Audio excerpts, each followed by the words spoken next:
Every parent's worst nightmare is losing a child, and every grandparent knows the ache of watching their children suffer. In the quiet farmlands of Lancaster County, Amos Miller thought his days of such heartbreak were behind him. The 63-year-old Amish farmer had buried his own daughter 30 years ago, and the memory still haunted his morning prayers. But on this cold October dawn, as he made his way to the barn for morning chores, he discovered something that would shake his carefully ordered world to its core. Curled up between his prize sows, covered in mud and barely breathing, lay a little girl, no older than 6. Her clothes were torn, her face gaunt with hunger, and her small body trembled in the hay. She looked exactly like his Sarah had at that age. What kind of monster abandons a child to sleep with pigs, and what secrets will this little stranger bring to his peaceful community? Before we jump back in, tell us where you're tuning in from, and if this story touches you, make sure you're subscribed, because tomorrow I've saved something extra special for you.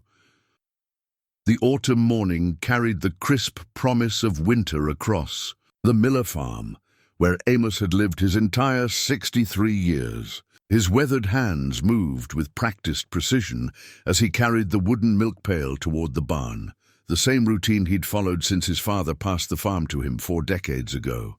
The familiar weight of responsibility settled on his shoulders like an old coat, comfortable, expected, but sometimes heavy with memory. Martha was already stirring in the kitchen, her quiet movements a comforting rhythm that had anchored his mornings for 38 years of marriage. Through the window, he could see the soft glow of her kerosene lamp as she prepared their simple breakfast. Soon, the aroma of fresh bread and coffee would drift across the yard, calling him home from his chores. It was a life built on certainty, on the unchanging cycles of seasons and faith. The barn door creaked on its iron hinges, a sound that had welcomed him every morning for as long as he could remember. His father had built this structure with his own hands in 1943, and Amos had helped replace boards and mend the roof countless times over the years. The familiar smells of hay, grain, and livestock wrapped around him like an embrace. This was his sanctuary, the place where he felt closest to the Lord and to the generations of millers who had worked this land before him. But today, something was different. The sows in the far pen were agitated, snorting and pacing in their stall. Amos frowned, setting down his milk pail and moving toward them with concern. His prize, Hampshire Bertha, was nearly 800 pounds of protective, maternal instinct, and she didn't take kindly to disturbances in her domain. As he approached the pen, his breath caught in his throat. There, nestled between Bertha and her companion sow, lay the small form of a child. Amos's heart hammered against his ribs as memories crashed over him like a cold wave.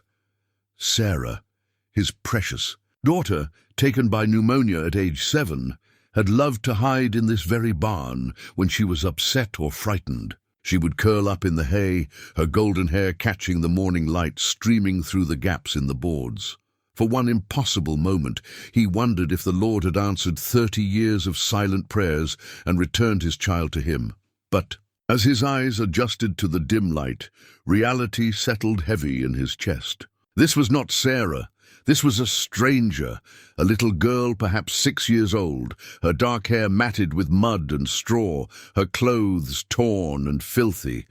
She was so thin that her shoulder blades protruded sharply through her soiled dress, and her breathing was shallow and labored. Amos approached slowly, not wanting to startle her or upset the protective sows. Bertha watched him with intelligent eyes, as if she understood the gravity of the situation. The child stirred slightly at his presence, and he caught a glimpse of her face. Hollow cheeks, dark circles under closed eyes, and lips that were pale with exhaustion and hunger. Who was she? How had she come to be here, in his barn, sleeping with his pigs like some abandoned animal? The questions tumbled through his mind, but one thing was certain: this child was in desperate need of help. Amos knelt beside the pen, his knees protesting against the wooden slats. "Little one," he whispered in Pennsylvania Dutch, then switched to English. "Child, can you hear me?" The girl's eyelids fluttered but didn't open. Her breathing remained steady but weak, and Amos could see that she was deeply exhausted. The kind of bone-deep weariness that comes from running, hiding, and surviving on nothing but fear and instinct. He thought of Martha, still bustling around, their kitchen, unaware that their ordered world was about to change forever. He thought of Bishop Yoda and the church elders, who would want to know why a strange English child had appeared on their property. He thought of the authorities, the police who would ask questions he couldn't answer and take this broken little one into a system that might not understand her needs. But mostly, he thought of Sarah. His daughter had been about this age when she died, and in the years that followed, he and Martha had grieved not just for the child they'd lost, but for all the children they would never have. Martha's body couldn't carry another baby after the trauma of losing Sarah, and they had accepted it as God's will, channeling their parental love into their community and their faith. Now, looking down at this fragile stranger, Amos felt something stirring in his heart that he hadn't experienced in 30 years, the fierce, protective instinct of a father. The barn door creaked behind him, and Martha's voice called out in Pennsylvania Dutch, "Amos, is everything all right? I heard Bertha making a fuss." Amos stood slowly, his joints stiff from kneeling. He turned to face his wife, seeing her framed in the doorway with the morning light behind her. Martha Miller was a woman of 58, who carried herself with the quiet dignity of someone who had known both great joy and deep sorrow. Her silver hair was neatly pinned beneath her white prayer cap, and her plain blue dress was already protected by her work apron. "Martha," he said softly, his voice carrying a weight she would recognize, "come here, but come slowly." She approached with measured steps, her practical black shoes silent on the straw-covered floor. When she reached his side and looked down into the pen, her hand flew to her mouth, stifling a gasp. "Ach, mein Gott," she whispered, unconsciously reverting to German in her shock. "Amos, who is she? What is she doing here?" "I don't know," he replied honestly. "I found her like this when I came to milk. She's been here all night, maybe longer." He gestured toward the sows, who had resumed their calm vigil over the child. Bertha and Daisy seemed to be protecting her. Martha's maternal instincts kicked in immediately, just as Amos had known they would. She leaned over the pen rail, studying the child's condition with the experienced eye of someone who had nursed both animals and humans through illness and injury. "She's half-starved," Martha observed, her voice tight with emotion. "Look at her arms, Amos. When did she last eat a proper meal?" She paused, her hand reaching unconsciously toward the child before pulling back. "And those clothes, they're torn, dirty. She's been running from something?" Amos nodded grimly. He had come to the same conclusions, and they troubled him deeply.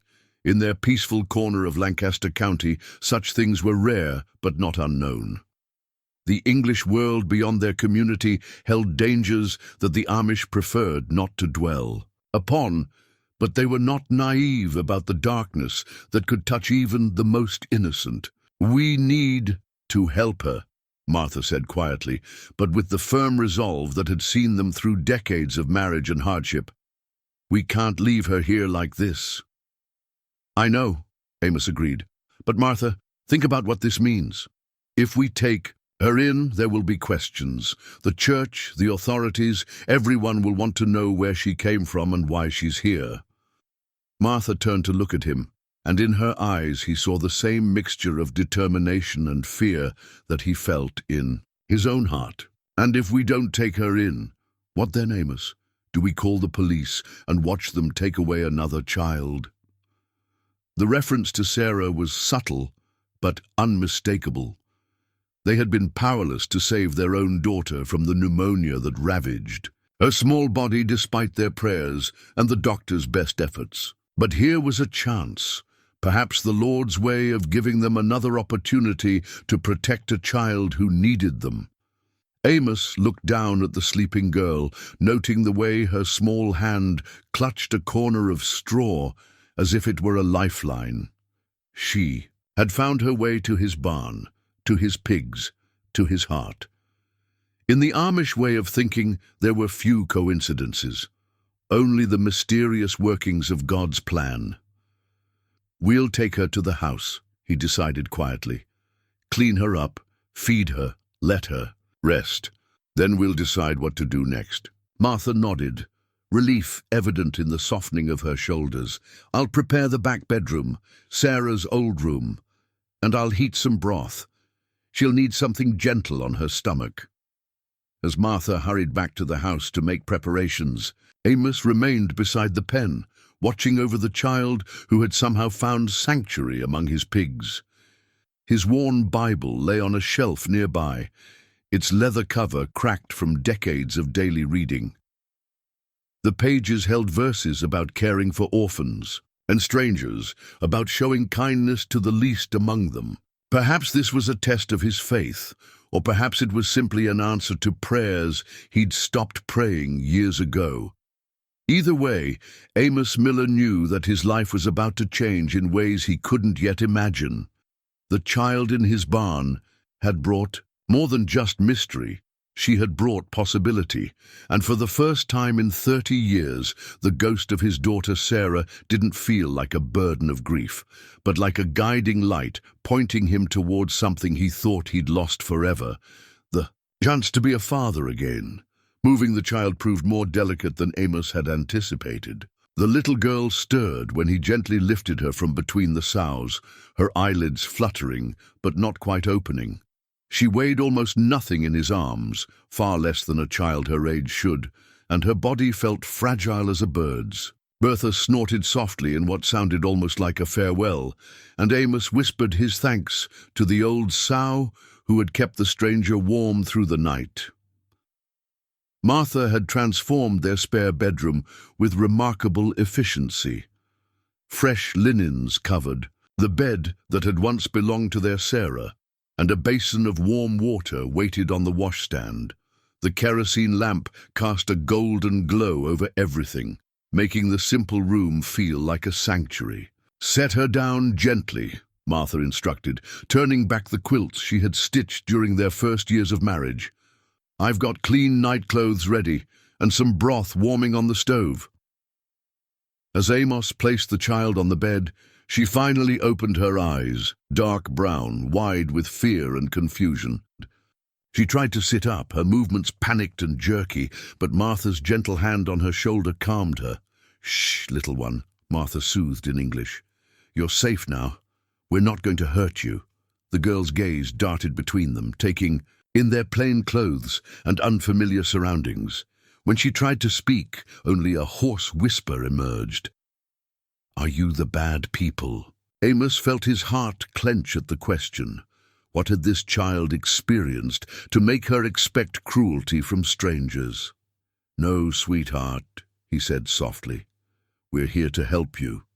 My name is Amos, and this is my wife Martha. What's your name?"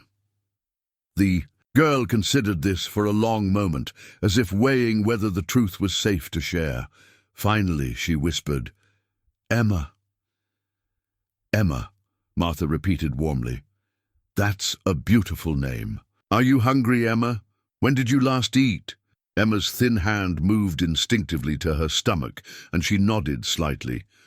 "I had some crackers," she said, her voice growing a little stronger, "but they're all gone now." "When was that, child?" Amos asked gently, Emma's brow furrowed in concentration. "Yesterday? Maybe the day before. I get confused about the days." Martha and Amos exchanged worried glances over the girl's head. How long had she been wandering, surviving on scraps and hiding wherever she could find shelter? "Well, that stops. Right now," Martha declared with maternal authority. "You're going to have a proper meal and a bath, and then you're going to sleep in a real bed for as long as you need." While Martha helped Emma out of her filthy clothes, Amos stepped outside. to give them privacy and to think. The morning sun was climbing higher, and soon the neighbors would be stirring. The Amish community was close-knit, and unusual activity rarely went unnoticed for long. How could they explain a strange child appearing in their home without raising questions they weren't ready to answer? When he returned to the bedroom, Emma was clean and dressed in one of Martha's old nightgowns, altered hastily to fit her small frame. Her dark hair, now free of mud and tangles, hung in damp waves around her shoulders. Without the grime and exhaustion, he could see that she was a pretty child, with delicate features and intelligent eyes that seemed far too old for her age. Martha was spooning warm beef broth into Emma's mouth, and the child ate with the desperate eagerness of someone who had gone too long without food. Between sips, she kept glancing around the room as if memorizing escape routes. "Emma," Amos said, settling into the wooden chair beside the bed, "can you tell us how you came to be in our barn?" The spoon trembled in Emma's hand, and she set it down carefully. "I was running," she said simply. "It was dark, and I was scared, and I saw your barn. The pigs were warm." "Running from what?" Martha asked gently. Emma's eyes filled with tears that she tried hard to blink away. "From the bad men. They came to our house, and Mama told me to hide in the closet and not come out no matter what. But then there was yelling and loud noises, and when it got quiet, I was too scared to come out." Amos felt a chill run down his spine. "Where is your Mama now, Emma? I don't know," the child whispered, and the tears finally spilled over. "I waited and waited, but she never came to get me, so I ran. I've been running for lots of days." Martha pulled Emma into her arms, holding her close as the little girl finally allowed herself to cry. Over Emma's head, she met Amos's eyes, and he saw his own thoughts reflected there. This child had witnessed something terrible, something that had torn her away from everything she knew and sent her fleeing into the night. As Emma's sobs quieted, Amos noticed something glinting in the pile of her discarded clothes. He leaned closer and saw what looked like a hospital bracelet, partially hidden beneath the torn fabric of her dress. "Emma," he said carefully, "what's this bracelet from?" The girl looked where he was pointing and quickly grabbed for it, clutching it protectively to her chest. "It's mine," she said with surprising fierceness. "Mama said never to take it off, that it was important." Martha gently coaxed Emma's fingers open, revealing a standard hospital identification band, but the print was smudged and partially illegible. Amos could make out what looked like numbers and letters, but nothing that immediately made sense. "Can you read what it says?" Martha asked. Emma shook her head. "Mama just said it was important, that if something bad happened I should keep it safe and show it to the right people." "What people?" Amos pressed gently. "She never said. I guess I'll know when I meet them." The innocence and faith in Emma's voice broke something inside Amos. This little girl had been thrust into a world of danger and uncertainty, yet she still believed that someone, somewhere, would help her find her way home.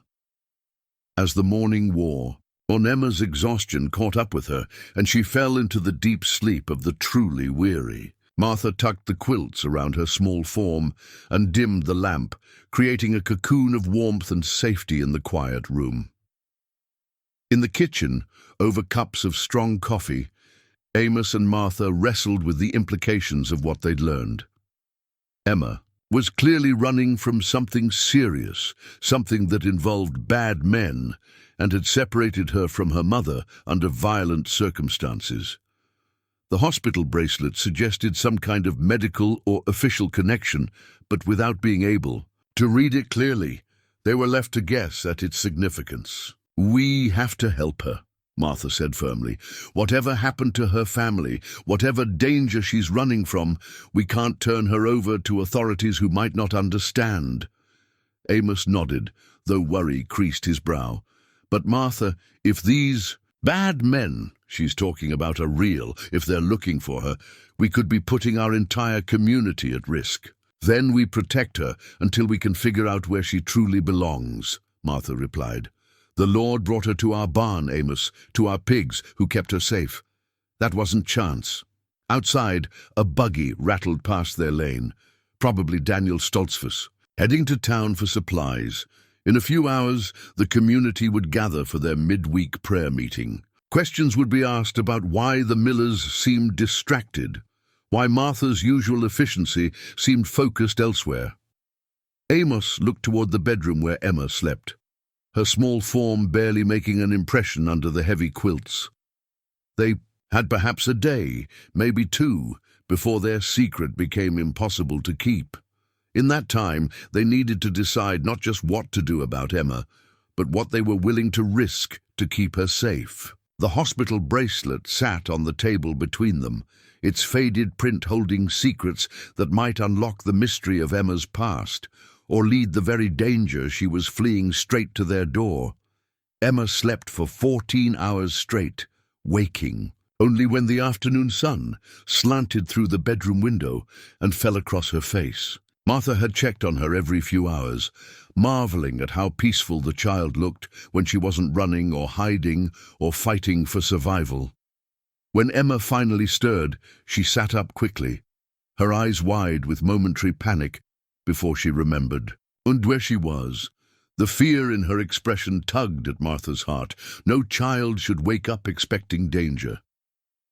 "Good afternoon, little one," Martha said softly from the rocking chair where she'd been mending Amos's work shirt.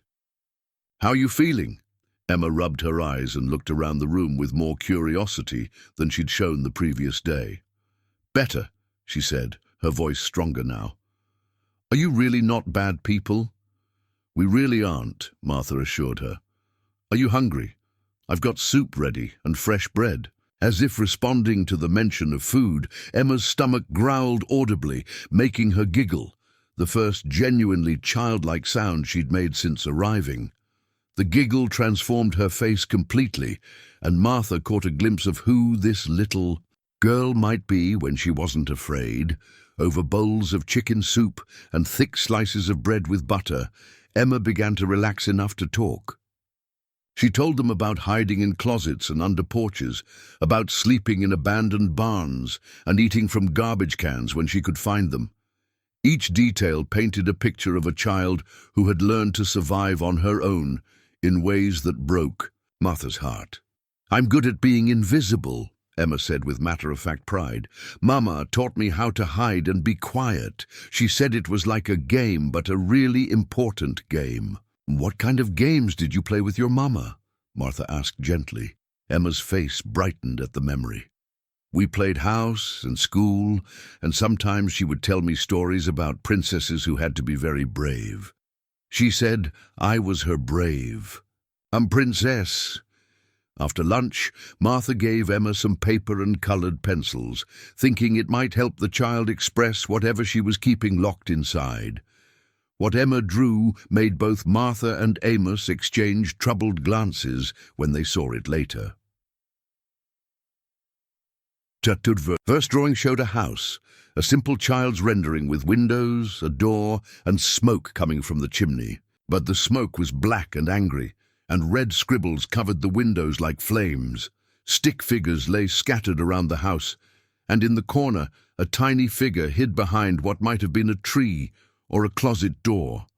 The second drawing was even more disturbing. It showed shadowy figures with no faces approaching the house, while inside, two stick figures, one large, one small, cowered together.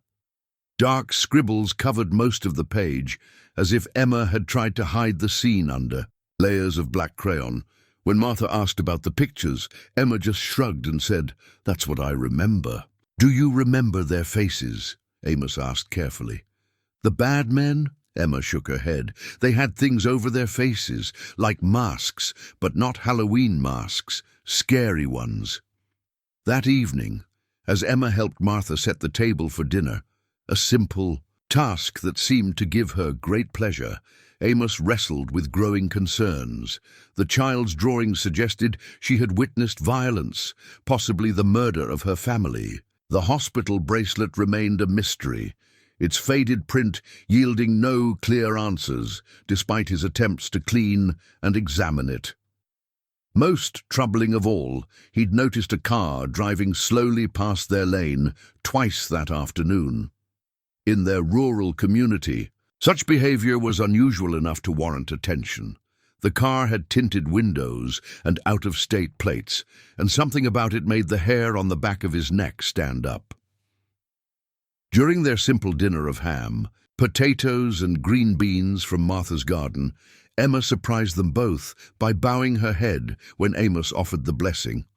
When he finished, she added quietly, "And thank you for keeping me safe. And please help Mama find me." The simple faith in her words made Martha's eyes fill with tears. Here was a child who had lost everything, who had seen terrible things, yet she still believed in prayer and protection and the possibility that her mother might still be looking. And for her, after dinner, Emma insisted on helping with the dishes, standing on a wooden stool to reach the sink. As she carefully dried each plate with serious concentration, she began to talk more freely than she had since arriving. "Our house was pretty," she said. "It had flowers in the front yard, and my room was painted yellow because Mama said it was like sunshine. I had lots of books and a dollhouse that Daddy built for me before he went to heaven." "What was your daddy like?" Martha asked gently. Emma's face grew thoughtful. "He was big and strong, and he smelled like soap and coffee. He used to read me stories before bed, and he taught me how to tie my shoes and ride my bike, but then he got sick and had to go live with Jesus." Amos felt a familiar pang at the mention of a parent's death. He understood the particular grief of losing a child, but Emma's loss, losing a parent so young, carried its own special weight. "Mama was sad for a long time after Daddy died," Emma continued. "But then she got better, and we moved to the pretty house with the flowers. She said, we were going to have a new start and be happy again. How long ago did you move to the new house?" Amos asked, Emma's brow furrowed in concentration. "Before my birthday, I was 6 when we moved, and now I'm 6 3/4. So they'd lived in the house for several months before whatever tragedy had sent Emma running. Long enough for her to feel settled, to think of it as home, before it was all taken away." As they finished the dishes, Bishop Yoda's buggy pulled into their lane. Through the kitchen window, Amos watched the elderly man climb down with the careful movements of someone whose joints protested against the evening chill. "Emma," Martha said quickly, "would you like to see Sarah's old dollhouse? It's up in the attic, but I think we could bring it down for you." The suggestion delighted Emma, who clapped her hands together. "Really? I could play with it?" "Of course, sweetheart. Why don't you go upstairs and wait in your room while I fetch it? This won't take long." Emma skipped up the stairs with more energy than she'd shown since arriving, leaving Martha and Amos to face their first test of keeping their secret. Bishop Yoda was not a man easily deceived, and his visit, just 2 days after Emma's arrival, was unlikely to be coincidental. The knock on the door came precisely as the mantel clock chimed 7. Amos opened it to find Bishop Yoda's weathered face creased with concern. "Good evening, Amos." "Martha." He nodded to each of them in turn. "I hope I'm not intruding, but I've had some concerns brought to my attention, and I thought it best to address them directly." Amos's heart sank, but he kept his voice steady. "Of course, Bishop. Please come in. Would you like some coffee?" "That would be welcome, thank you." As Martha busied herself with preparing coffee, Amos guided Bishop Yoda to their simple sitting room, his mind racing through possible explanations and half-truths that might satisfy the church leader's questions. Without endangering Emma, outside, that same dark car drove slowly past their lane again, and Amos couldn't shake the feeling that their peaceful interlude was about to come to an end. Bishop Yoder settled into his chair with the deliberate movements of a man who chose his words as carefully as his actions. At 72, he had led their community through decades of change and challenge, and very little escaped his notice. "I've been hearing interesting stories about your household," he began without preamble, accepting the coffee Martha offered, with a nod of thanks. "Sarah Byler mentioned seeing lights in your upstairs window at unusual hours. Young Jacob Stoltzfus says he heard a child's voice when he delivered eggs yesterday morning." Amos felt Martha's tension from across the room. They had prepared for this moment, but facing Bishop Yoder's penetrating gaze made their planned explanations feel thin and inadequate. "We've been doing some reorganizing," Martha said carefully. "Going through old things, cleaning out rooms that have sat unused for too long." "I see." Bishop Yoder sipped his coffee thoughtfully. "And the child's voice?" Before either of them could answer, the sound of small footsteps on the stairs broke the silence. Emma appeared in the doorway, clutching Sarah's old rag doll, the one Martha had hastily retrieved from the attic to keep her occupied. The child froze when she saw the stranger, her eyes wide with the fear that had become her constant companion. In that moment, Amos realized that their secret was no longer theirs to keep.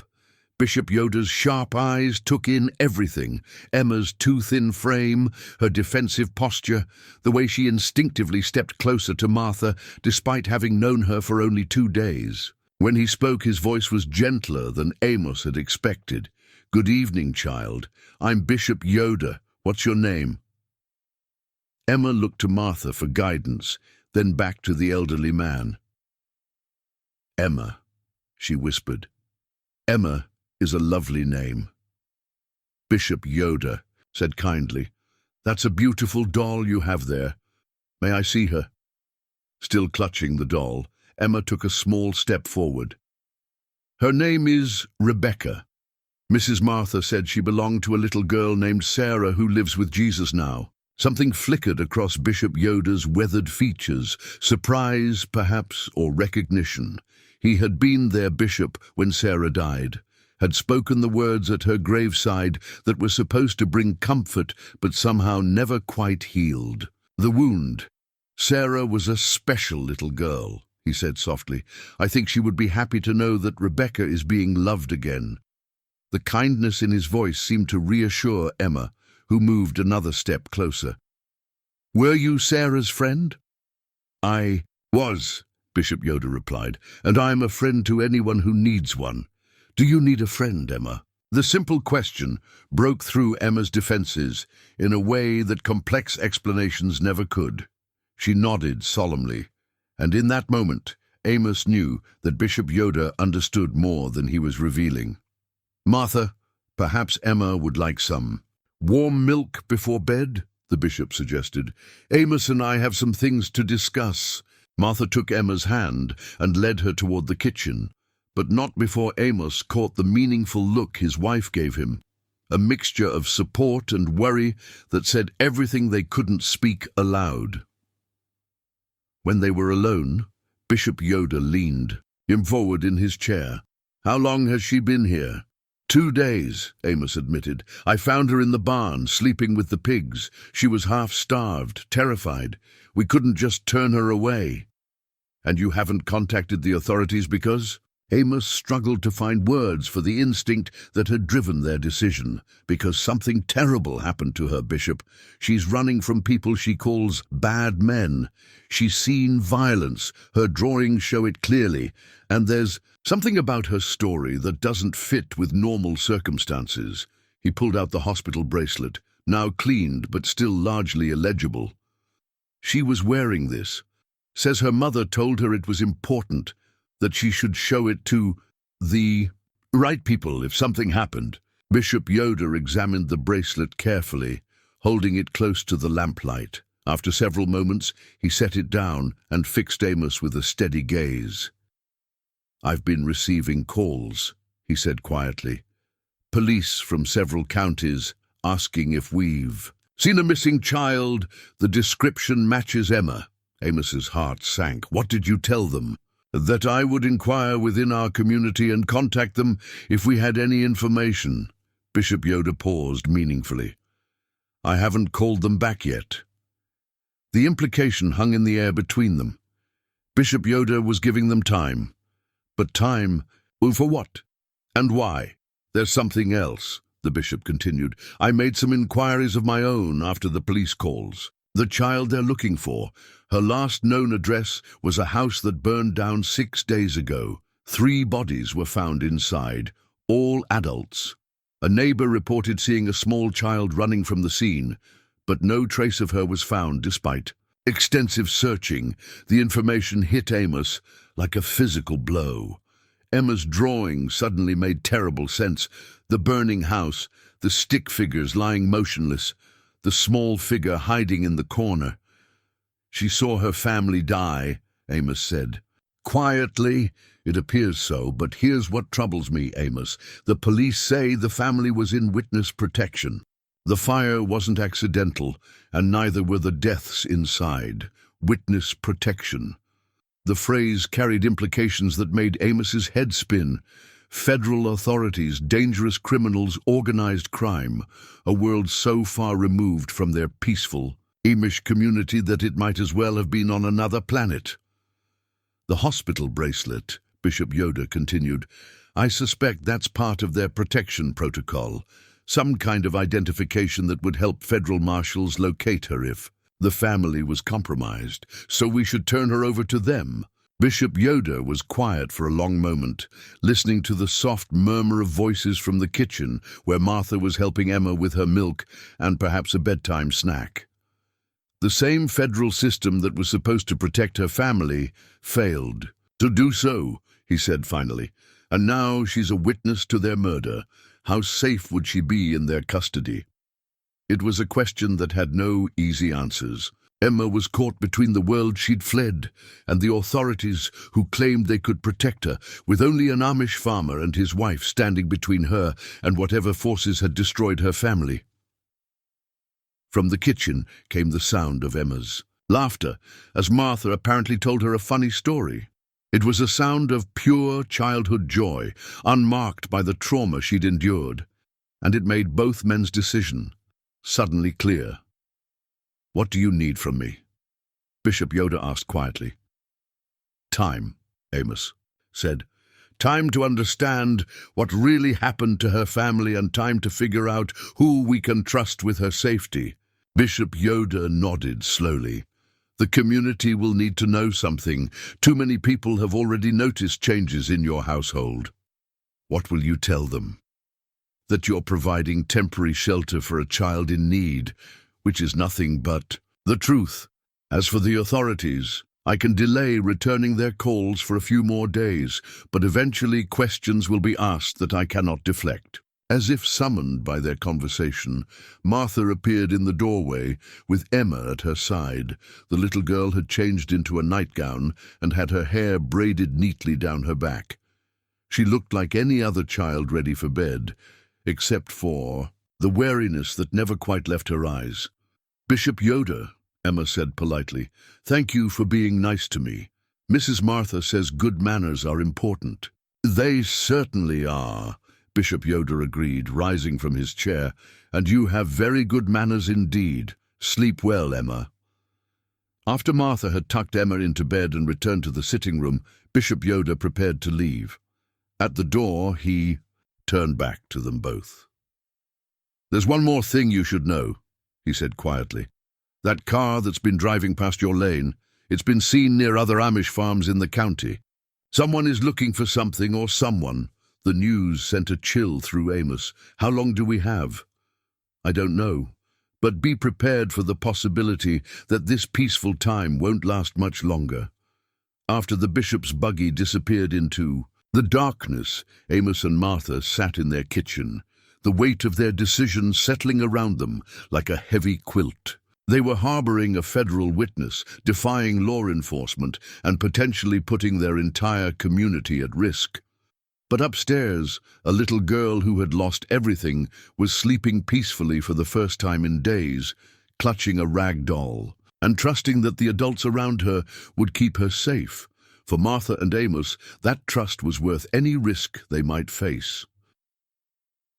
The next morning brought an unexpected gift. Emma woke before dawn, drawn by the familiar sounds of farm life that reminded her of happier times. She found Amos in the barn, milking their Jersey cow, and asked if she could help. "Do you know how to milk a cow?" Amos asked gently, noting how her eyes lit up at the prospect. "Daddy taught me before he got sick," Emma replied. "We had a cow named Buttercup. She was really gentle." Under Amos's patient guidance, Emma positioned herself on the milking stool, her small hands working to remember the rhythm her father had taught her. When the first streams of milk hit the pail, her face broke into a smile of pure triumph. "I remember," she exclaimed. "Daddy said to talk to her while you milk, so she knows you're being kind." As Emma chattered softly to the cow, telling her about the nice farm and the warm barn, Amos felt his heart expand with an emotion he'd thought buried with his daughter. This child had lost her father too, yet she carried his lessons with her, like precious treasures. After breakfast, Martha showed Emma to the attic where Sarah's belongings had waited in careful storage for 3 decades. The wooden dollhouse sat near the window, covered with a sheet that Martha pulled away like a magician revealing a wonder. Emma gasped at the intricate structure her father. No, Amos reminded himself, not her father, but a man she'd loved and lost, had created. The dollhouse was a perfect miniature of an English home, complete with tiny furniture, wallpaper, and even electric lights that still worked. "Sarah's father made this for her," Martha explained, her voice thick with memory. "He spent months on it, carving each piece by hand." Emma approached the dollhouse with reverent fingers, touching the miniature rocking chair, the 4-poster bed with its tiny quilts, the kitchen table no bigger than her palm. "It's the most beautiful thing I've ever seen," she whispered. "Sarah was so lucky." "Would you like to play with it?" Martha asked. "I think Sarah would want someone to enjoy it again." For the next hour, Emma lost herself in the intricate world of the dollhouse, arranging furniture and creating stories for the small family of dolls that lived inside. Martha watched from the attic stairs, tears flowing freely at the sight of a child, bringing life back to objects that had sat silent for so long. But it was what Emma did next that truly broke Martha's heart. The little girl carefully positioned the adult dolls in the dollhouse's living room, then placed the child doll in a tiny closet, closing the door. "The little girl has to hide," Emma explained to Martha's unspoken question.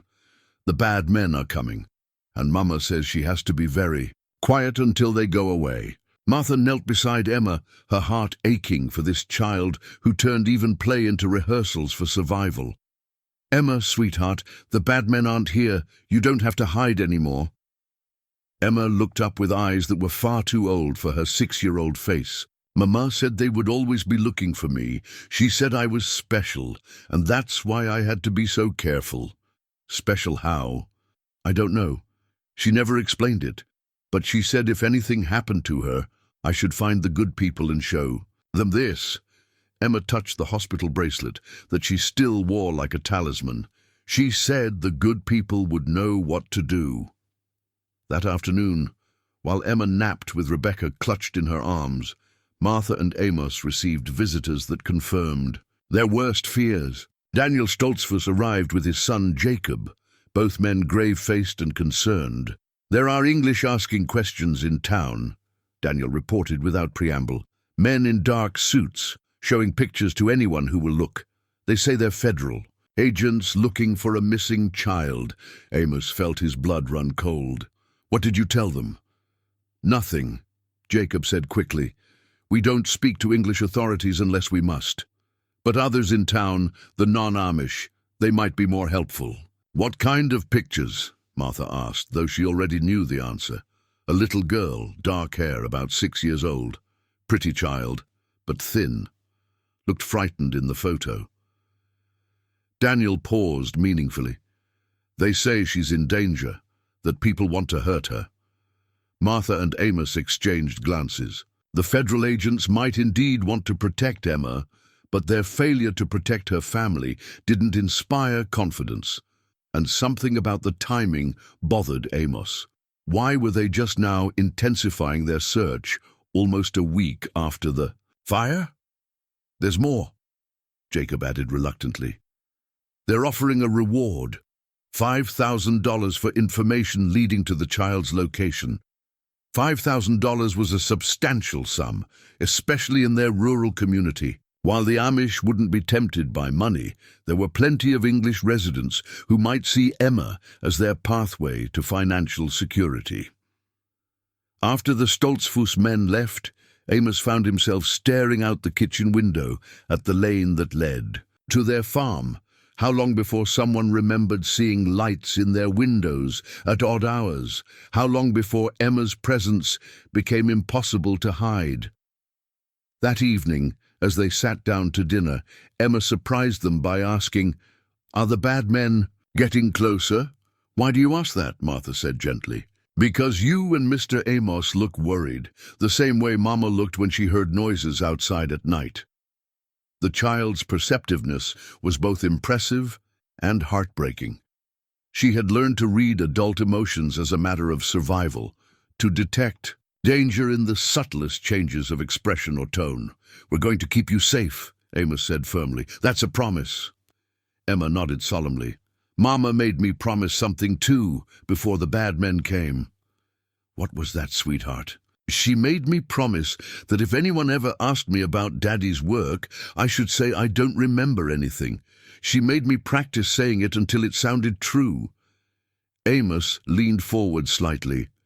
"What did your daddy do for work?" Emma's response was immediate and well-rehearsed. "I don't remember anything about Daddy's work." But then she leaned closer and whispered, "But I do remember. Daddy worked with computers, and sometimes he would show me pictures on his screen of bad people doing bad things. He said he was helping catch them, like a policeman, but different."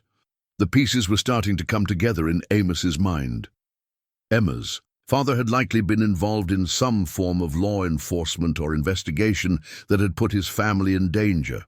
When he died, that danger should have died with him, unless he'd left behind evidence that could still threaten the criminals he'd been pursuing. "Emma," Martha asked carefully, "when your daddy got sick, did he give your mama anything special to keep safe? Papers?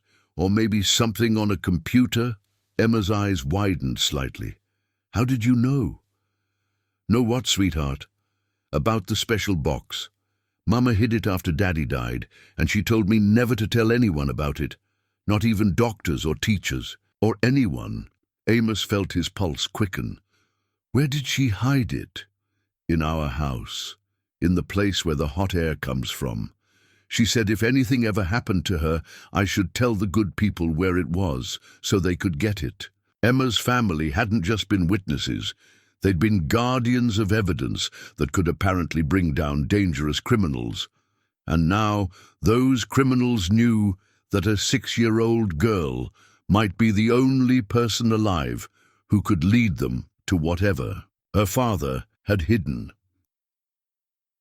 As night fell over their peaceful farm, Amos realized that their quiet act of compassion had placed them at the center of something far more dangerous and complex than they'd imagined. Emma wasn't just a traumatized child in need of shelter. She was the key to secrets that people were willing to kill for. And somewhere in the darkness beyond their property line, those people were getting closer. The discovery came at dawn, when Amos went to collect eggs from the chicken coop. Hidden beneath a loose board in the corner, wrapped in plastic and duct tape, was a cheap cell phone. It was the kind of device someone might use once and throw away, completely different from the simple communication methods of his Amish community. Amos stared at the phone with growing dread. Someone had been watching their property closely enough to plant surveillance equipment, but why hide it in his chicken coop rather than simply observing from a distance? He brought the device to Martha, who turned it over in her hands with the same bewilderment he felt.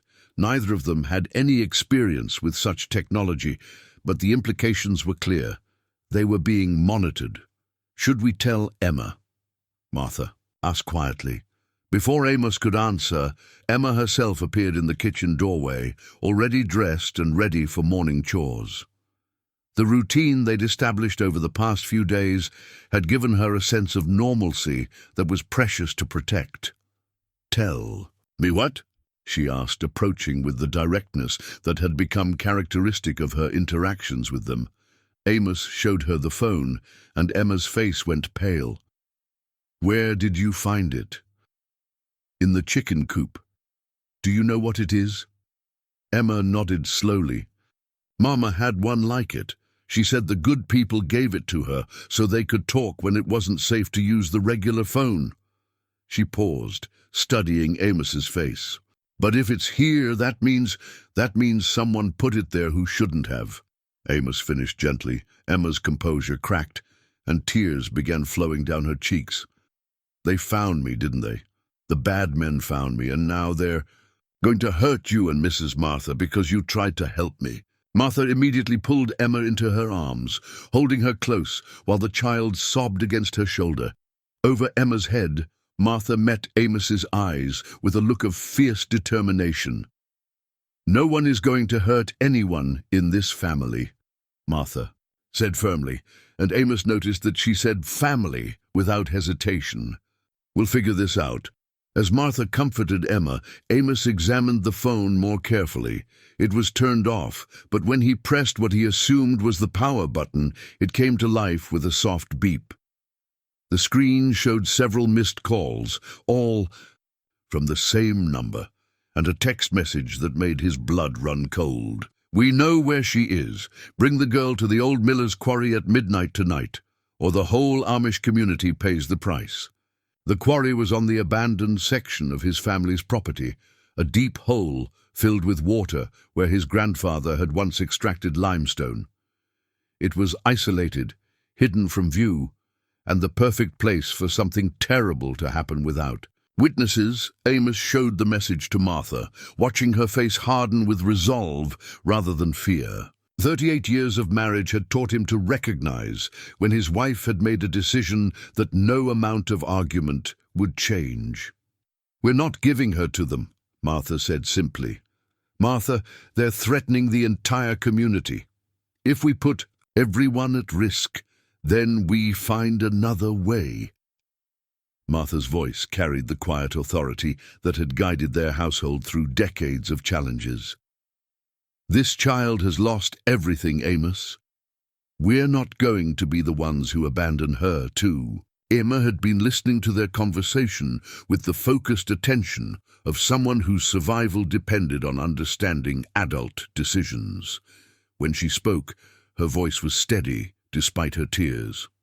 "I should go," she said quietly. "If it keeps everyone safe, I should go to the quarry." The simple courage in her words broke something inside Amos.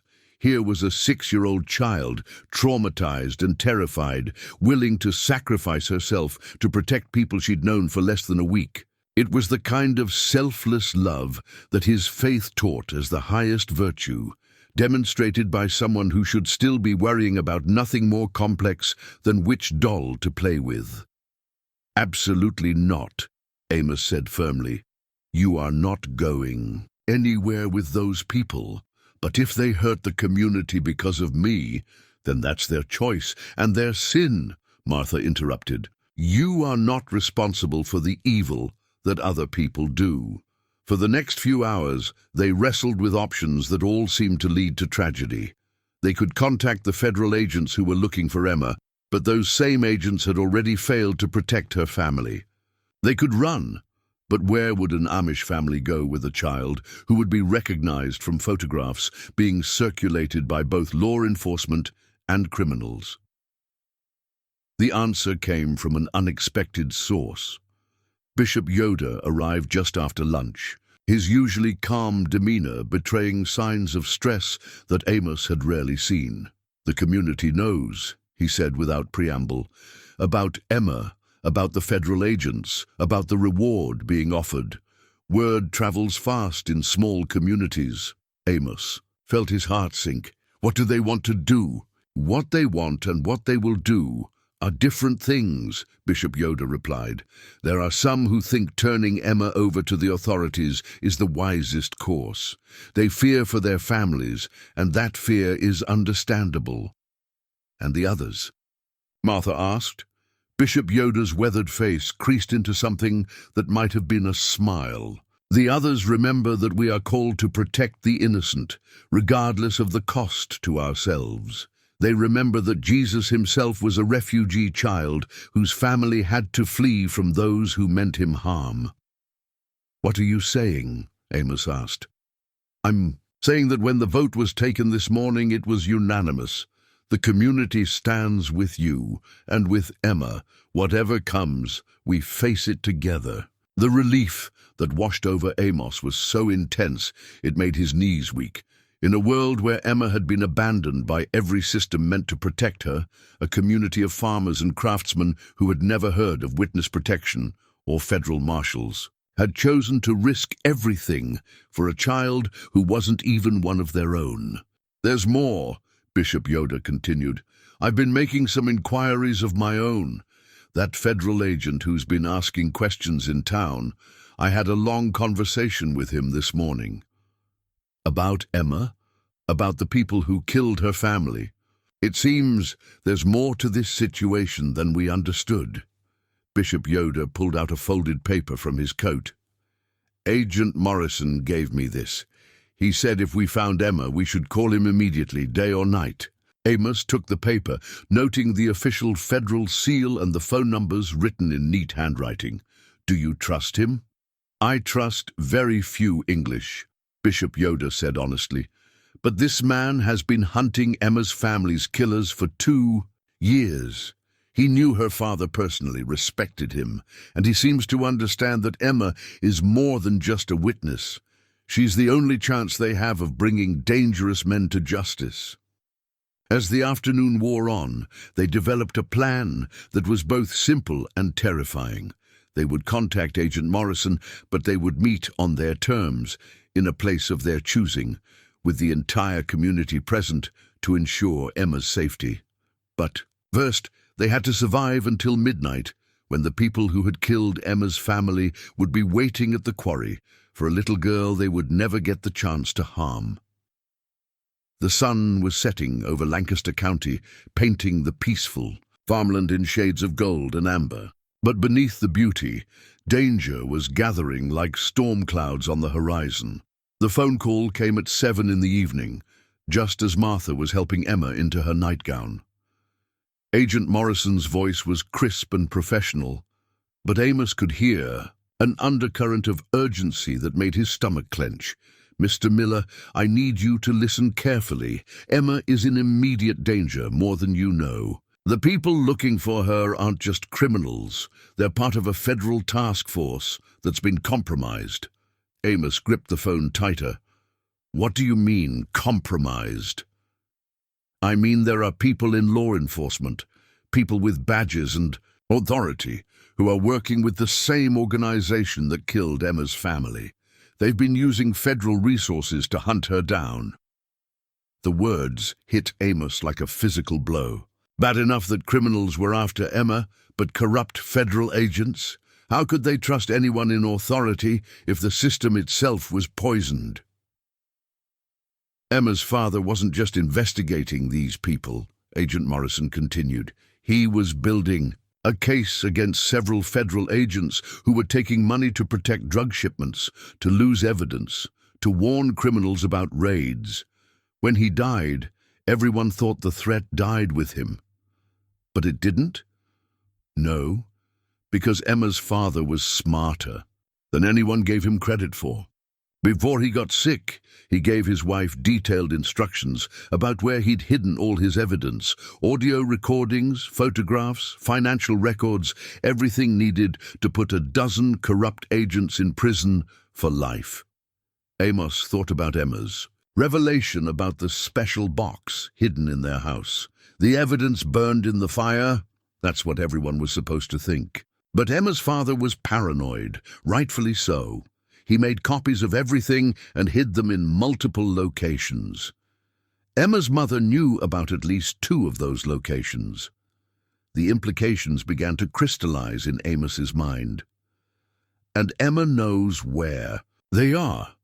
Emma is the only person left alive who knows where they are.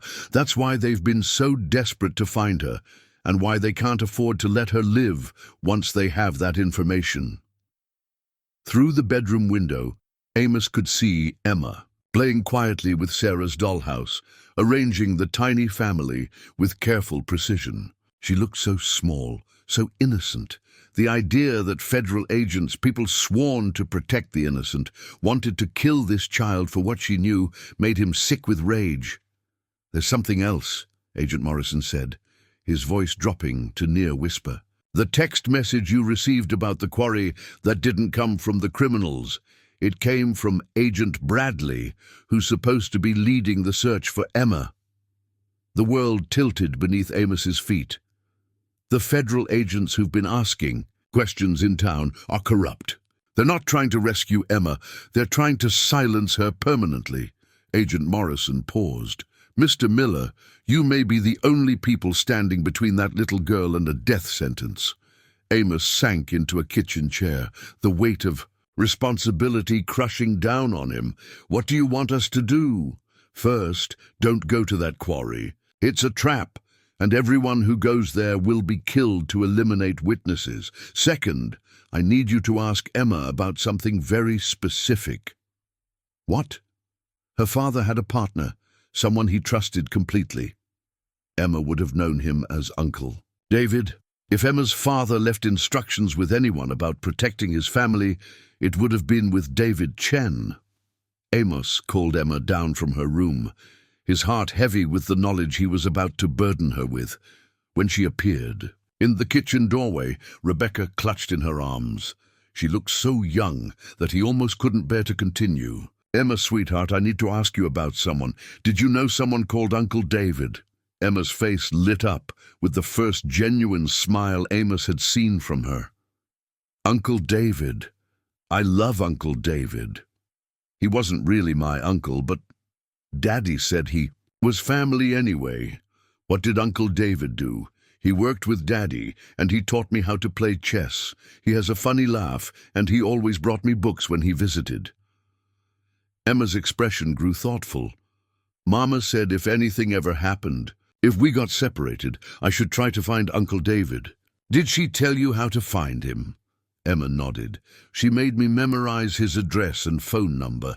She said it was like a secret code that I should never forget."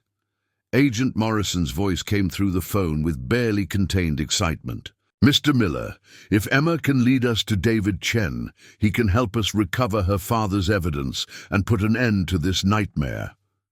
But even as hope flickered in Amos's chest, he knew the dangers were far from over. Emma recited David Chen's information with the precision of a child who had been drilled to remember it. But the address was in Philadelphia, nearly 2 hours away through territory that was likely being watched by corrupt federal agents. "There's one more thing," Emma said quietly. "Mama gave me something to give to Uncle David, if I ever saw him again." She reached under her nightgown and pulled out a small object that had been hidden beneath her clothes. It was a locket, tarnished silver, with an intricate design etched into its surface. When she opened it, Amos saw not the typical photographs one might expect, but rather a tiny memory card nestled in a hollowed-out space. "Mama said this was the most important thing in the whole world," Emma said solemnly. "She said Uncle David would know what to do with it." Agent Morrison's voice was reverent when he spoke again.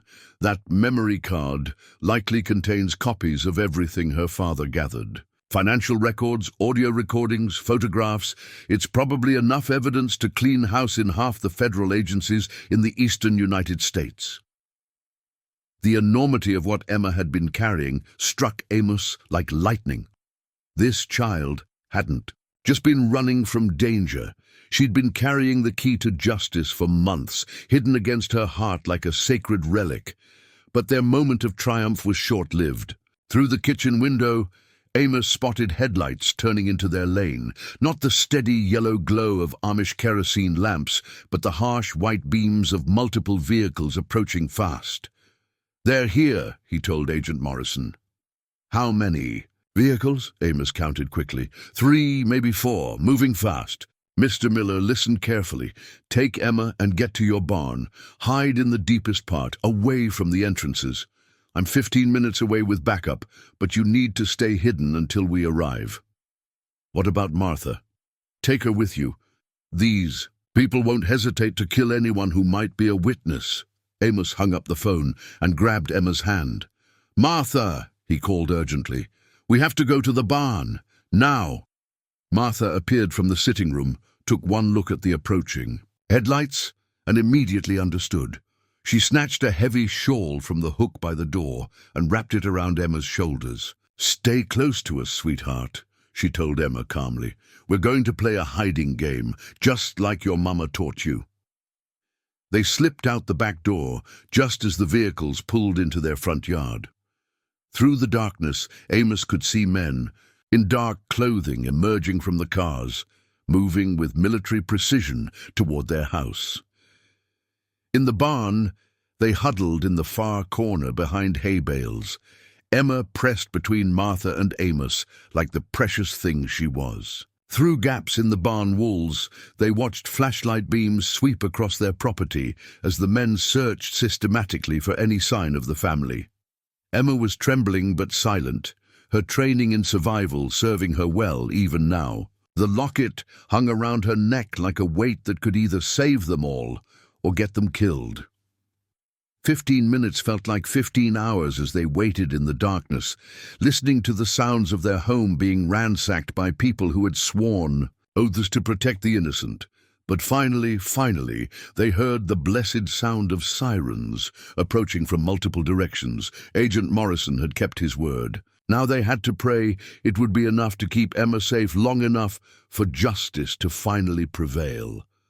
The little girl who had arrived at their farm as a traumatized refugee was about to become the key witness in one of the largest corruption cases in federal law enforcement history. And Amos Miller, who had simply wanted to help a hungry child, was about to discover just how far good people would go to protect innocence from evil. The sirens grew louder, but instead of relief, Amos felt his anxiety spike. How could they know which agents were trustworthy and which ones wanted Emma dead? In the darkness of the barn, with corrupt federal agents ransacking their home, the approaching sirens could herald either salvation or doom. Emma pressed closer to him, her small body shaking with fear and cold. The locket around her neck seemed to grow heavier with each passing moment, such a small thing to carry the weight of so much hope and danger. "Mr. Amos," she whispered, "what if the bad men pretend to be good men? How will we know?" It was a question that cut to the heart of their dilemma. In Emma's world, the line between protector and predator had been blurred beyond recognition. Federal agents had killed her family. Other federal agents claimed they wanted to save her. How could a 6-year-old child, or the Amish farmers trying to protect her, know which was which? Through a gap in the barn wall, Amos watched the scene unfolding in his yard. The corrupt agents had emerged from their house, clearly frustrated at finding it empty. Their leader, a tall man with graying hair who moved with military bearing, was speaking rapidly into a radio. Then the legitimate federal vehicles arrived, and Amos witnessed something he'd never expected to see: a standoff between two groups of federal agents, each claiming authority, each accusing the other of corruption. Agent Morrison emerged from one of the newly arrived vehicles, his weapon drawn but pointed toward the ground. Even in the darkness, Amos could see the tension in his posture as he approached the corrupt agents. "Agent Bradley," Morrison called out, his voice carrying clearly across the yard. "By order of the Justice Department's Internal Affairs Division, you and your team are under arrest for conspiracy, murder, and racketeering. Agent Bradley," the man Amos now realized had sent the threatening text message, laughed coldly. "You're out of your jurisdiction, Morrison. This is a federal operation, and you're interfering with the apprehension of a dangerous fugitive. A 6-year-old girl is a dangerous fugitive." Morrison's voice dripped with contempt. "The only dangerous thing about Emma Chen is what she knows. About your operation." The name hit Amos like a thunderbolt. Emma Chen. Not Emma, whatever her last name had been in witness protection, but Emma Chen. The daughter of Agent Morrison's partner, David Chen's niece. The child whose father had died trying to expose corruption that reached into the highest levels of federal law enforcement. Emma had gone very still beside him, and when Amos looked down, he saw tears streaming down her cheeks. "Did you know?" he whispered. She nodded silently. "Uncle David is Daddy's brother. Mama said we had to use different names to stay safe, but I always knew who I really was." The standoff in the yard was escalating. More vehicles had arrived. Local police, sheriff's deputies, and what appeared to be additional federal agents. The Miller farm had become the center of a jurisdictional nightmare, with Emma's life hanging in the balance. Martha had been watching through another gap in the barn wall, and now she turned to them with urgency in her voice. "There are men moving around the barn," she whispered. "They're trying to surround us." Amos felt his blood turn to ice. While the federal agents argued about jurisdiction and authority, someone was preparing to take Emma by force. But who? And how could they escape with hostile forces closing in from all sides? The answer came from an unexpected quarter. Through the darkness, Amos heard the distinctive sound of horses' hooves and buggy wheels approaching fast. Then Bishop Yoder's voice, raised in authority that brooked no argument. "This is private property, belonging to members of our religious community. You will cease this trespassing immediately or face the consequences." What followed was the most surreal scene Amos had ever witnessed. Amish buggies began arriving from every direction, their occupants emerging with the quiet determination of people who had made a collective decision to stand against injustice. Men, women, even teenagers formed a protective circle around the barn, their presence declaring without words that anyone who wanted to harm Emma would have to go through them first. Daniel Stoltzfus positioned himself directly in front of the barn door, his usually mild demeanor replaced by the steel resolve of a man protecting his community's children. Sarah Byler and her sisters formed a protective wall near the side entrance, their prayer caps white beacons of defiance in the darkness. Agent Bradley's frustration was evident as he realized his tactical situation had shifted dramatically. Attacking a barn full of federal witnesses was one thing, but assaulting dozens of Amish civilians in full view of legitimate federal agents and local law enforcement was quite another. "This is still a federal operation," Bradley shouted, but his voice lacked the confidence it had carried earlier. "Not anymore," came a new voice from the growing crowd of law enforcement vehicles. A woman emerged from an unmarked car, her badge held high and visible. Special Agent Patricia Williams, Justice Department Internal Affairs. "Agent Bradley, you and your team will surrender your weapons immediately."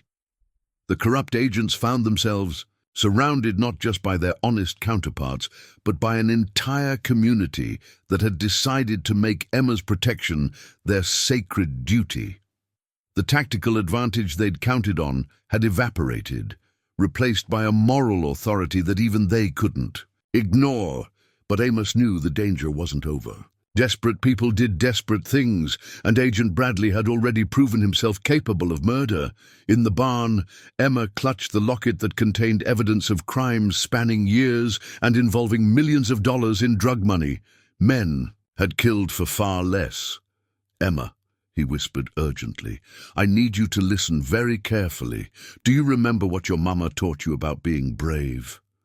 Emma nodded, wiping away her tears with the back of her hand. "Sometimes being brave means trusting the right people, even when you're scared. Agent Morrison out there, he was your daddy's friend, and all these people from our community. They're here because they want to keep you safe.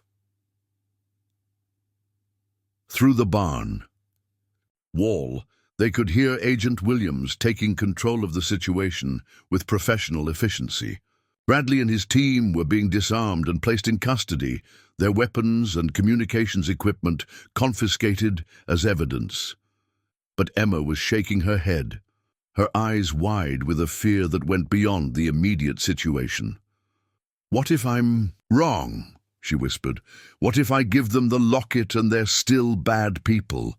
What if Uncle David doesn't really want to help me?" It was the question that had haunted her for weeks. How could a child who had lost everything trust anyone completely? Her family's protection had been compromised. Her safe house had been attacked, and even the federal agents sworn to protect her had tried to kill her. Martha knelt beside Emma, taking the little girl's hands in her own weathered ones. "Sweetheart, sometimes we have to have faith, even when we can't see the whole picture. But you know what I've learned in all my years?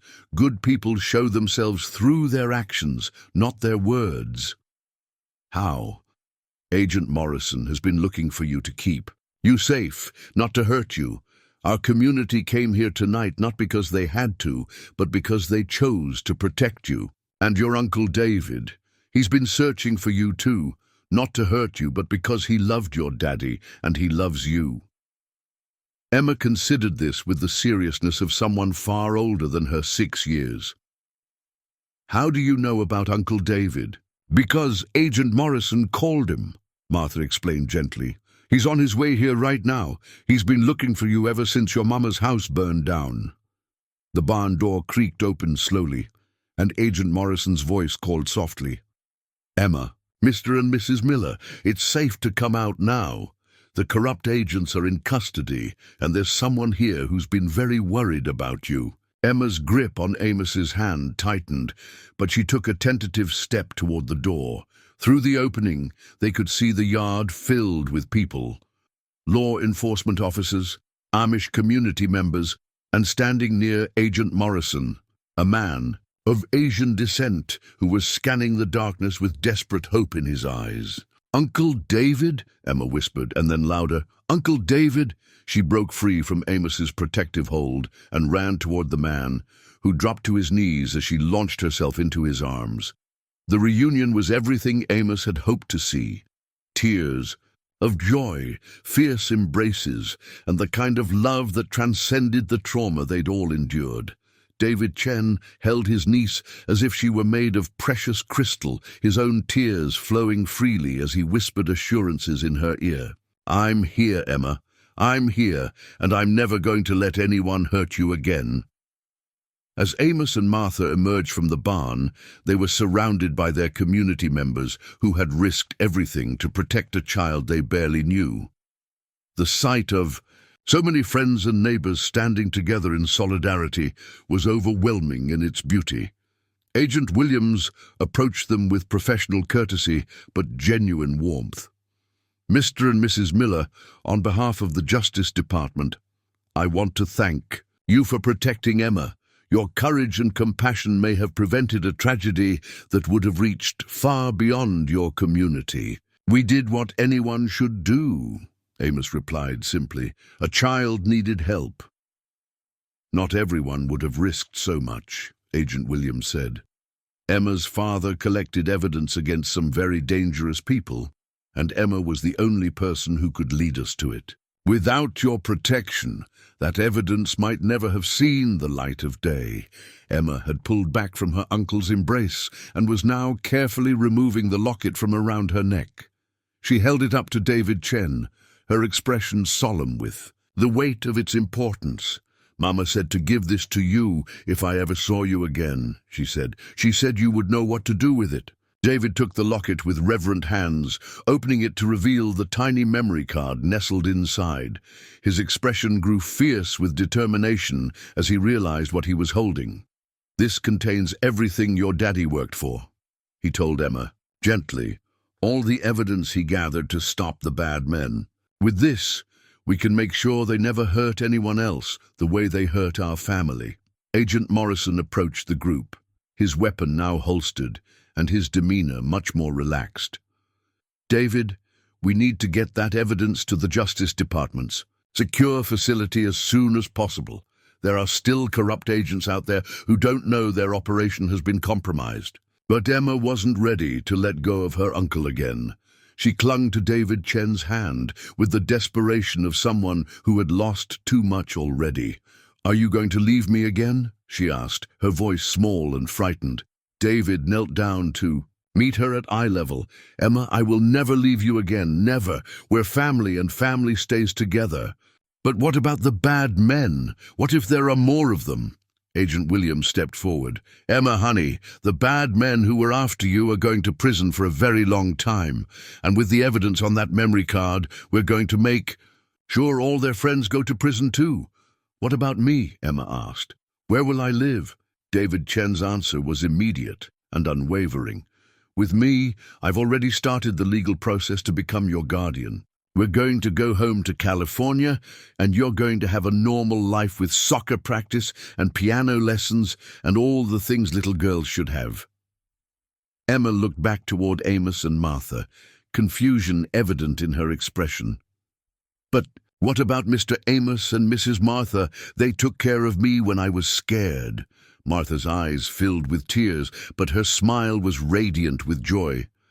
"Sweetheart, we took care of you because we love you, and we always will.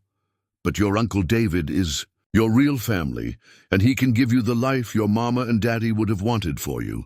"Can I visit?" Emma asked hopefully. "As often as you want," Amos promised, his own voice thick with emotion. "You'll always have a home here, Emma. Always." As the various law enforcement agencies began the complex process of securing evidence and processing arrests, the Amish community members started to disperse back to their own farms and families. But each one stopped to speak with Emma, to wish her well, and to remind her that she would always be remembered as part of their community. The night was far from over. There would be hours of debriefing, evidence processing, and legal procedures to follow. But the most important victory had already been won. Emma was safe, the corrupt agents were in custody, and justice was finally within reach. Standing in his yard, watching Emma chat excitedly with her uncle about the dollhouse upstairs and the cow she'd learned to milk, Amos felt a profound sense of completion. They had been given the chance to save a child, and in doing so, they had somehow saved themselves, healing old wounds and discovering that love shared was love multiplied. The dawn was still hours away, but Amos could already feel its promise. On the horizon, the kerosene lantern cast dancing shadows across the kitchen table as the small group gathered to examine the evidence that would change everything. Emma sat beside her Uncle David, her small hand clasped firmly in his, while Agent Morrison and Agent Williams spread the contents of the memory card across Amos and Martha's simple wooden table. What they found exceeded everyone's expectations. "My God," Agent Williams whispered, scrolling through file after file of meticulously documented corruption. Emma's father didn't just gather evidence. He built an airtight case against an entire network. The memory card contained audio recordings of federal agents discussing drug shipments, photographed documents showing payments from criminal organizations, and detailed financial records tracking bribes totaling millions of dollars. But more than that, it revealed the scope of a conspiracy that reached into multiple federal agencies and had been operating for nearly a decade. "Daddy was very careful about keeping records," Emma said quietly, watching the adults pore over her father's final gift to justice. "He told Mama that someday the right people would need to know the truth about everything." David Chen's jaw tightened as he recognized names and faces from recordings his brother had made in secret.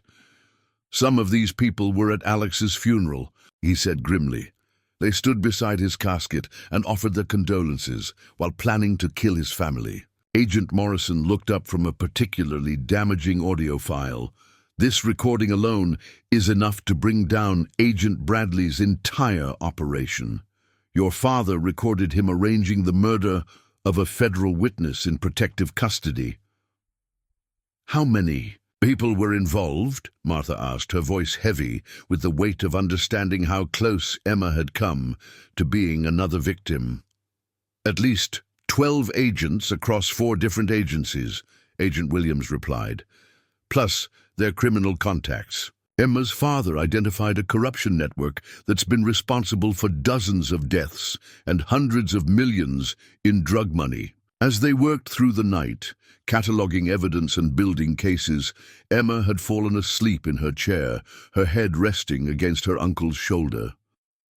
The locket that had carried such terrible and important secrets now lay empty on the table, its purpose finally fulfilled. "She's been carrying this burden for months," David said softly, stroking his niece's hair. A 6-year-old child keeping secrets that could have gotten her killed 100 times over. Amos watched Emma sleep and thought about the drawings she'd made, the nightmares she'd endured, the way she'd learned to read adult expressions for signs of danger. This child had been forced to grow up far too quickly, but somehow her innocence had survived intact. "What happens now?" he asked. Agent Williams looked up from her laptop, where she'd been uploading files to the Justice Department's secure servers. "Now we move fast. By morning, we'll have arrest warrants for everyone involved in the conspiracy. The corrupt agents we arrested tonight will be charged with murder, racketeering, and treason. And Emma? Emma gets to be a little girl again," David said firmly. "I've already enrolled her in school near my home in San Francisco. She'll have counseling to help her process what she's been through, but she'll also have stability, safety, and as normal a childhood as I can give her." Martha reached across the table to touch Emma's small hand. "She's been through so much, but she's still so full of love and trust. Children are remarkable in their ability to heal." As dawn approached, the last of the evidence was secured, and the remaining law enforcement personnel began to depart. Agent Williams shook hands with Amos and Martha, her expression conveying gratitude that went beyond professional courtesy. "What you did for this child," she said, "what your entire community did tonight, it restored my faith in the fundamental goodness of people. In a case filled with corruption and betrayal, you reminded us what integrity looks like." Bishop Yoder, who had remained throughout the night to ensure the community's interests were protected, approached as the federal agents prepared to leave. "There will be questions," he told Agent Williams. "Members of our community will wonder if they've done the right thing, if they've put their families at risk by getting involved in English affairs." "They've done more than the right thing," Agent Williams assured him.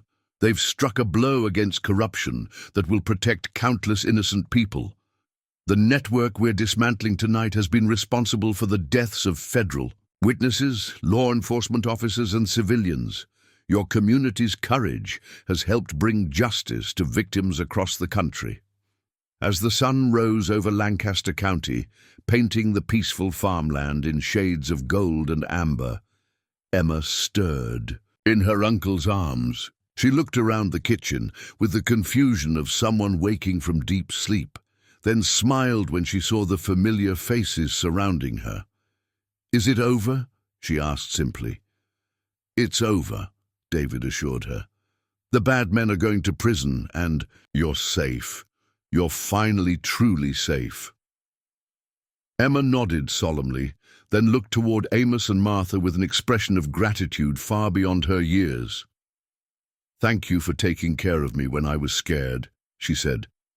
"Thank you for being the good people Mama said I would find." The simple words carried the weight of everything they'd been through together, the fear, the danger, the love, and ultimately the triumph of good over evil.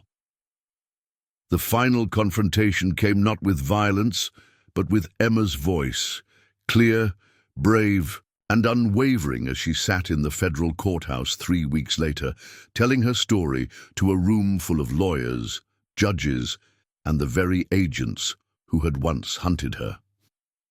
Amos and Martha sat in the gallery, watching as the little girl they'd sheltered, found her courage in the most important moment of her young life. David Chen sat beside her at the witness table, his presence a steady anchor in the intimidating surroundings of the federal courtroom. "Can you tell us what you remember about the night your family's house burned down?" the prosecutor asked gently.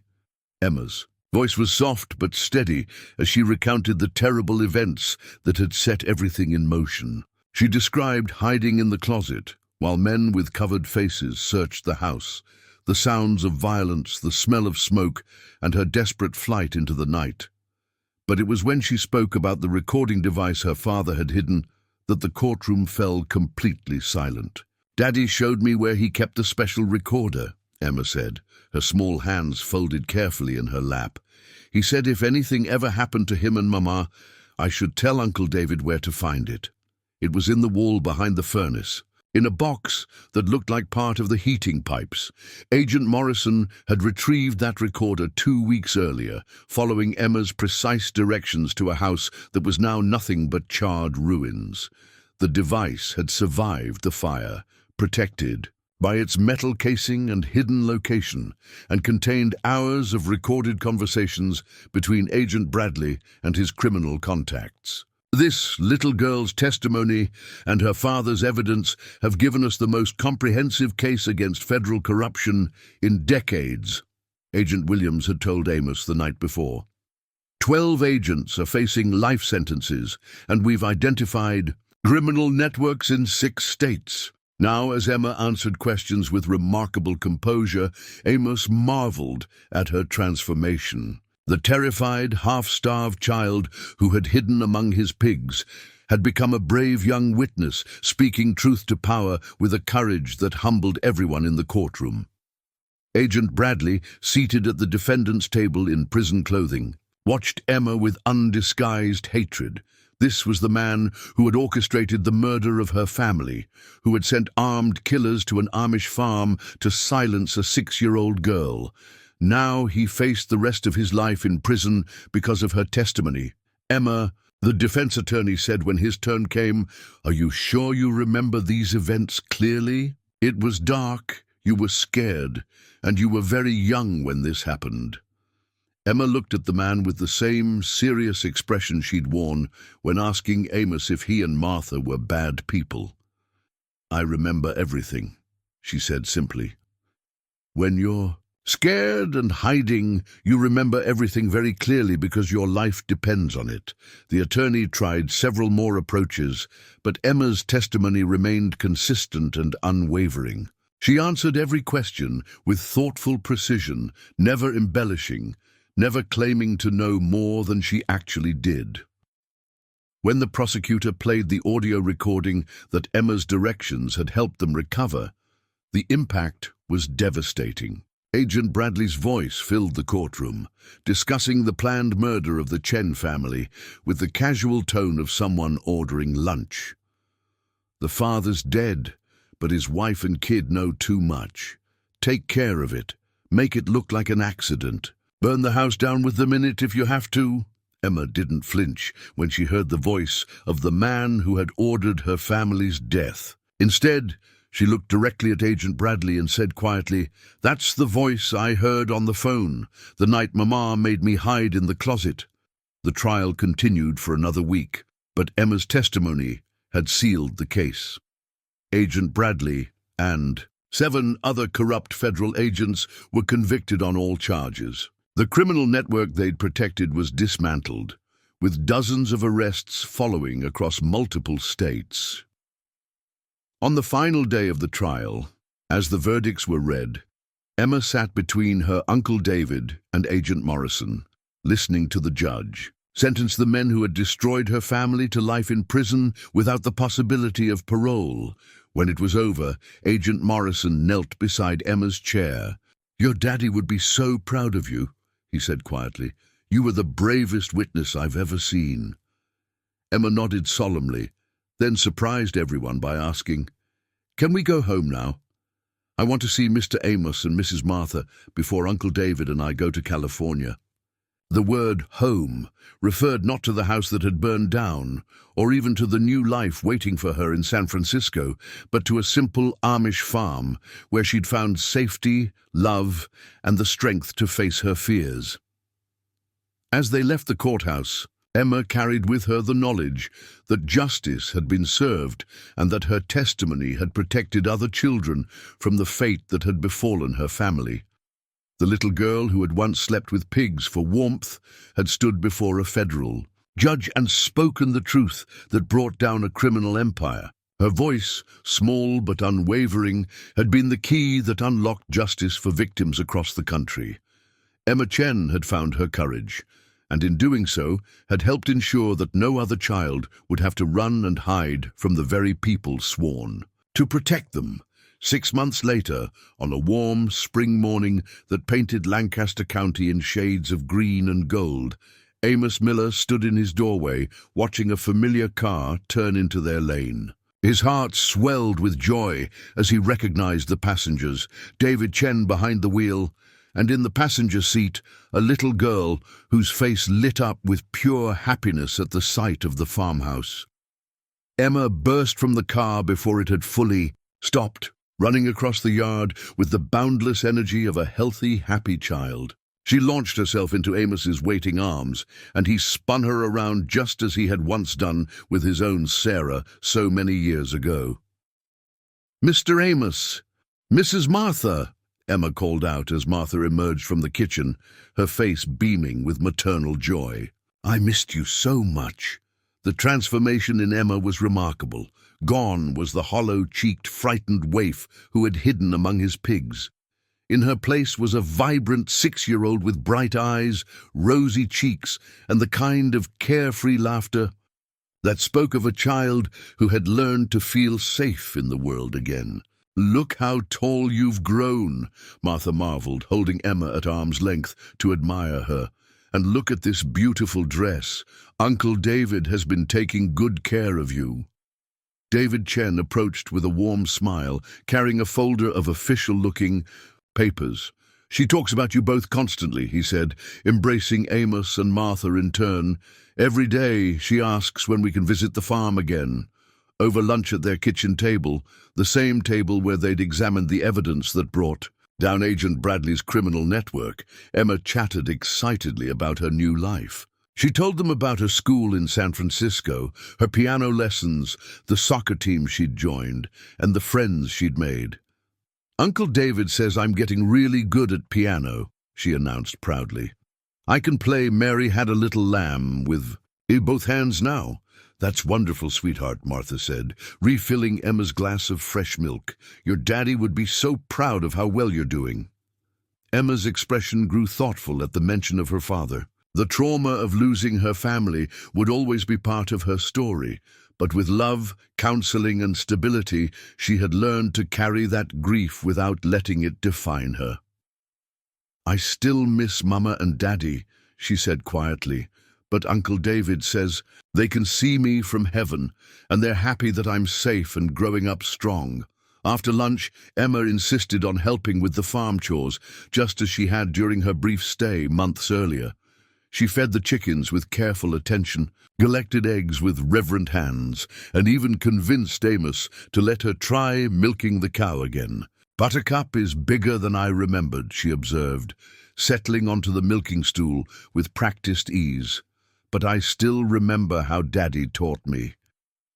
As Emma worked, her small hands finding the rhythm that muscle memory had preserved, David Chen pulled Amos aside for a private conversation.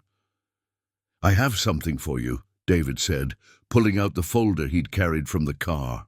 "Emma's adoption papers came through last week, but there's something else. Something Emma insisted on." He opened the folder to reveal official documents that made Amos's eyes widen with surprise. Legal papers declaring Amos and Martha Miller as Emma's honorary grandparents, with visitation rights and emergency guardianship privileges. She asked the judge if she could have grandparents again, David explained, his voice thick with emotion. "She said you and Martha saved her life, and she wanted you to be part of her family forever." Amos found himself unable to speak, overwhelmed by the gesture's simple beauty. Martha, reading over his shoulder, wiped tears from her eyes as she realized what the papers meant. "We're legally her grandparents," Martha whispered. "In every way that matters," David confirmed. "She'll spend summers here, holidays when possible, and any time she needs to remember where she found her strength." That evening, as they sat on the front porch watching the sunset paint the sky in brilliant colors, Emma curled up between Amos and Martha like she belonged there. The rocking chairs moved in gentle rhythm, creating the kind of peaceful moment that memories are built on. "Mr. Amos," Emma said quietly, "do you think Sarah would have liked me?" Amos considered the question with the seriousness it deserved. "I think Sarah would have loved you very much," he replied. "I think she would have been proud to share her dollhouse and her room and her parents with someone as brave and kind as you." Emma nodded contentedly. "I like thinking about her. When I play with the dollhouse, I pretend we're playing together." As darkness settled over the farm, they moved inside for Emma's favorite evening ritual, story time in Sarah's old bedroom, now designated as Emma's room for whenever she visited. Martha read from the same book she had once shared with their daughter, while Emma listened with the rapt attention of a child discovering beloved stories. When the story ended, and Emma was tucked beneath Sarah's old quilts, she looked up at her honorary grandparents with eyes full of love and security. "Thank you for being my family," she said simply. "Thank you for keeping me safe when I was scared, and thank you for loving me even though I wasn't really yours." "Oh, sweetheart," Martha said softly, "you were always ours. From the moment we found you in that barn, you were ours." The next morning brought the bittersweet ritual of saying goodbye, but it was a different kind of farewell than the one they'd shared months earlier. This time there were promises of summer visits, holiday gatherings, and phone calls every Sunday. This time Emma left as part of their family, carrying their love with her and knowing she would always have a home to return to.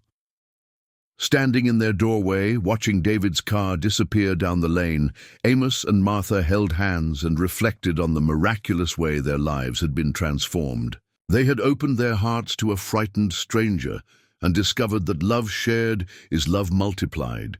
Emma Chen, their granddaughter in every way that mattered, had brought healing to their grief, purpose to their remaining years, and proof that sometimes the most profound miracles come disguised as the simplest acts of human kindness.